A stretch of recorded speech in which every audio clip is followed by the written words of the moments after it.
नमस्कार, मैं अभराज और आप देख रहे हैं आपकी सभा। झारखंड बीजेपी परिवार के लिए आज एक बड़ा दिन इसलिए है क्योंकि पूर्व मुख्यमंत्री और निवर्तमान राज्यपाल उड़ीसा के श्री रघुवर दास जी ने आज फिर से औपचारिक रूप से भाजपा को ज्वाइन कर लिया। जब उन्होंने उड़ीसा के राज्यपाल के पद से इस्तीफा दिया था और उनका इस्तीफा मंजूर हुआ, उसके बाद कई तरह के कयास लगाए जा रहे थे। उस कयास के बीच ये जानकारी लोगों को मिली कि रघुवर दास जी भाजपा की प्राथमिक सदस्य के रूप में भाजपा को ज्वाइन करेंगे। जो तिथि थी वो निर्धारित नहीं थी, आगे पीछे तिथि हुई और आज फाइनली रघुवर दास ने भाजपा की सक्रिय राजनीति को फिर से ज्वाइन कर लिया। अगर बीजेपी की ओर से आप देखेंगे तो शायद रघुवर दास बीजेपी और झारखंड बीजेपी परिवार के लिए डूबते को तिनके के सहारे के रूप में दिख रहे हैं। आज जिस तरह उन्होंने अपना भाषण संबोधन अपने समर्थकों को किया, बहुत ही जोश और उत्साह भरने की कोशिश रघुवर दास अपने अभिभाषण से कर रहे थे। सबसे पहले भारत माता की जय के नारा से उन्होंने अपने संबोधन का शुरुआत किया और इसी क्रम में आगे बढ़े, बहुत सारी बात बताई। उन्होंने कहा कि मैं इस भाजपा का सेवक हूं, इस राज्य का सेवक हूं और आगे भी सेवा करता रहूंगा। बहुत ही उत्साह भरते हुए उन्होंने अपने समर्थकों के बीच ये बात कही कि we will come back soon. अब इस चीज को कितना सार्थक रघुवर दास कर पाएंगे या तो आने वाला समय ही बता पाएगा, क्योंकि रघुवर दास यहाँ 5 साल सफल मुख्यमंत्री के तौर पर उन्होंने यहाँ राज किया है और उनके राज करने के बाद भाजपा जिस तरह यहाँ से हारी, 2019 का विधानसभा चुनाव सभी को याद है।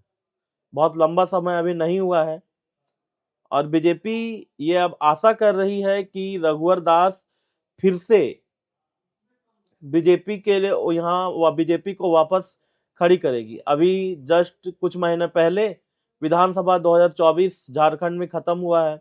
आप सभी को नतीजा पता है। इस बार आजसू और बीजेपी साथ मिलकर लड़ी, फिर भी जितनी सीटें उनके पास थी उनसे और पीछे चली गई, संख्या बल और कम हो गया।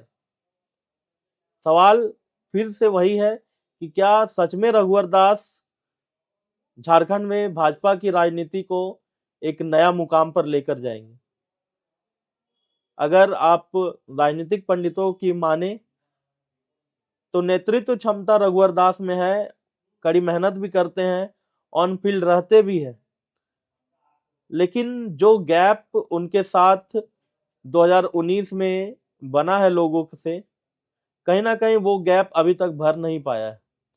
अब इस चीज पे कितना रघुवर दास अपने आप को खरा उतारेंगे वो आने वाला समय ही बताएगा। जब आप झारखंड के परिप्रेक्ष्य में बात करेंगे तो कुल 28 सीटें रिजर्व है एसटी कैटेगरी के लिए। जो इस बार का जो चुनाव है 2024 में, उसमें हमको पता है 28 सीटों में बीजेपी केवल एक सीट जीत पाई है, वो भी केवल चंपई सोरेन का सीट, जो जेएमएम से बीजेपी की ओर आए थे चुनाव से कुछ दिन पहले। अगर आप ये कहें कि चंपई सोरेन जेएमएम में होते तो शायद जितने भी रिजर्व सीट है एसटी कैटेगरी के रिजर्व सीट, उसमें भाजपा एक भी सीट नहीं जीत पाती।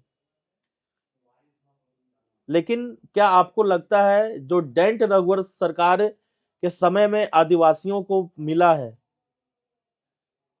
वो वापस से रघुवर दास ठीक कर पाएंगे? सभी जानकारी रखने वाले लोग ये जानते हैं और ये बताते भी हैं कि कहीं ना कहीं आदिवासी को बीजेपी से दूर करने का और दूर होने का सबसे बड़ा कारण रघुवर दास की 5 साल की सरकार भी रही। तो देखने वाली बात होगी कि क्या रघुवर दास का जो भाषण संबोधन में उन्होंने कहा वी विल कम बैक, ये कितना सार्थक होगा, या फिर जो राजनीति भाजपा करती है, अलग अलग तरीके की राजनीति हमेशा शोध करती है, राजनीति में प्रयोग करती है। प्रयोग की राजनीति करने के लिए भाजपा को जाना जाता है। रघुवर दास महज वापस एक प्रयोग बनकर रह जाएंगे, यह देखने वाली बात होगी। मिलते हैं नेक्स्ट वीडियो में, तब तक के लिए जोहार झारखंड।